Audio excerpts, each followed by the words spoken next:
Assalamualaikum warahmatullahi wabarakatuh.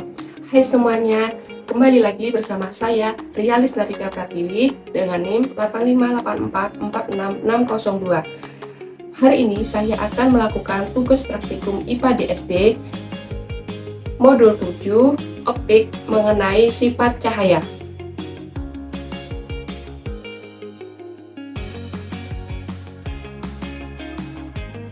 Baik, hari ini saya akan melakukan praktek percobaan pemantulan cahaya.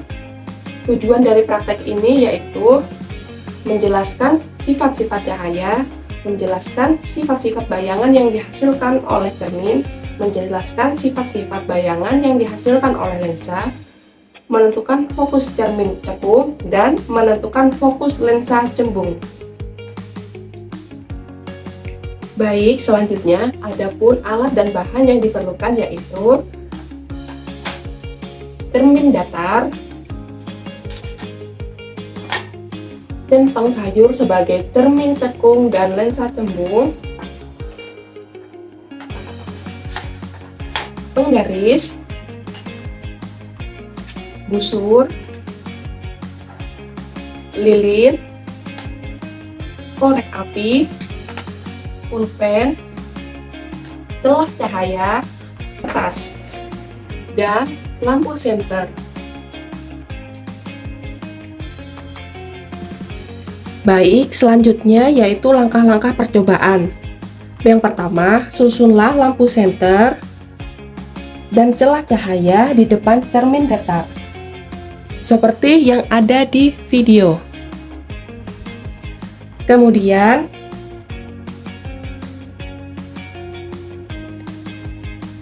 nyalakanlah lampu senter dan amati dengan baik jalannya berkas cahaya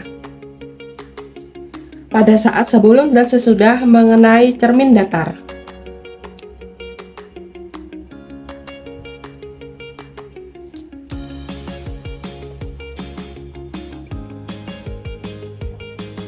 Kemudian saya akan menggambarkan jalannya berkas sinar tersebut.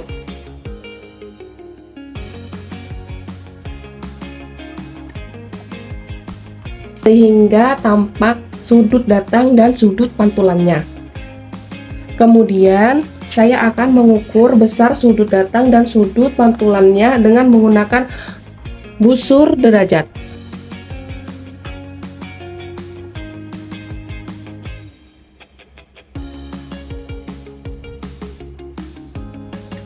Hasilnya menunjukkan besar sudut yang dihasilkan adalah 30 derajat.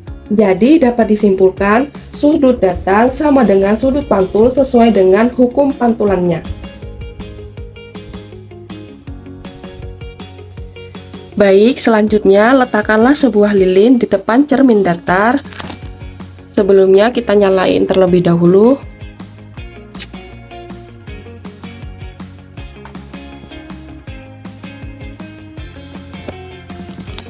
Setelah lilin dinyalain di depan cermin datar dan amati bayangan, catatlah sifat-sifat bayangan yang dibentuk oleh cermin datar tersebut.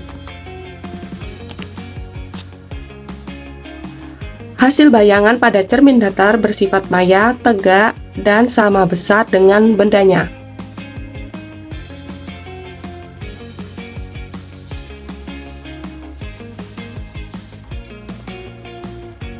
Baik, selanjutnya kita akan melakukan percobaan pemantulan cahaya pada cermin cembung. Di sini saya memakai centong sayur sebagai pengganti cermin cembung. Yaitu susunlah alatnya. Kemudian kita nyalakan lilin.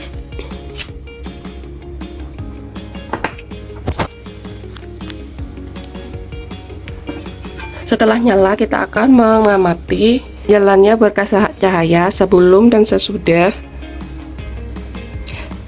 mengenai cermin cembung. Gambarkanlah jalannya berkas sinar sehingga nampak sudut datang dan sudut pantulannya, serta bayangan yang terbentuk. Catatlah bagaimana sifat-sifat bayangan yang dibentuk oleh cermin cembung. Dan hasilnya menunjukkan Cermin cembung memantulkan sinar cahaya menyebar atau divergen, dan bayangan yang terbentuk selalu bersifat maya, tegak, dan diperkecil.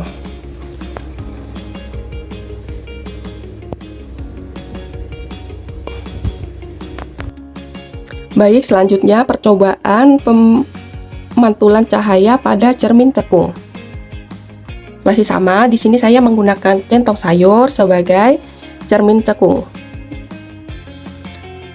Setelah menyusun alatnya seperti ini dan menyalakan lilin, kemudian kita akan mengamati dengan baik jalannya berkas cahaya pada saat sebelum dan sesudah mengenai cermin cekung. Gambarkanlah jalannya berkas sinar cahaya sehingga tampak sudut datang dan sudut pantulannya serta bayangan yang terbentuk. Catatlah bagaimana sifat-sifat bayangan yang dibentuk oleh cermin cekung tersebut. Aturlah jarak benda atau layar agar pada layar terbentuk bayangan yang jelas, benda dan jarak bayangannya.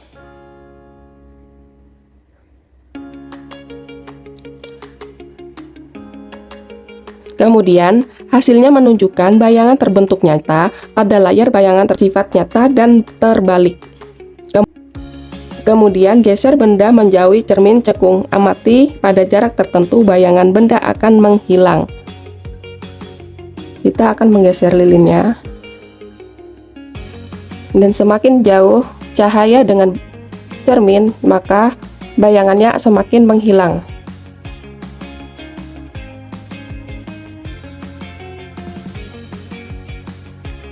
Kemudian selanjutnya kita akan mengukur jarak benda dan cermin cekung, dan ukurlah bayangan yang dihasilkannya. Baik, pada jarak 15 cm, panjang bayangan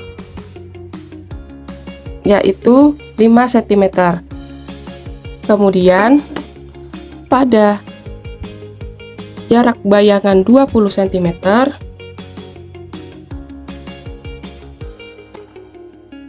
bayangan bendanya menjadi 4 cm.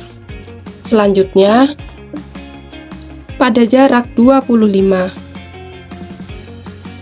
cm, panjang bayangan bendanya adalah 3 cm. Hasilnya menunjukkan semakin jauh benda dari cermin cekung, maka akan semakin kecil bayangan yang dihasilkan. Dengan kata lain, jarak benda tersebut sama dengan jarak fokus cermin cekung. Ketika bayangan menghilang, berarti bayangan benda jauh dari titik fokus cermin cekung. Baik, dari praktikum ini dapat disimpulkan bahwa cahaya merambat lurus dan dapat dipantulkan sesuai dengan hukum pemantulannya, yaitu I sama dengan R. Cermin datar menghasilkan bayangan maya, tegak sama besar dan simetris. Sedangkan pada cermin cekung menghasilkan bayangan nyata atau maya, tergantung letak atau posisi benda terhadap fokus. Kemudian pada cermin cembung menghasilkan bayangan maya, tegak, dan diperkecil. Nilai fokus dapat ditentukan melalui pengukuran jarak benda dan bayangan yang terbentuk sesuai rumus optika geometris. Demikian video praktikum saya hari ini. Selamat menyaksikan video praktikum saya selanjutnya. Terima kasih. Wassalamualaikum warahmatullahi wabarakatuh.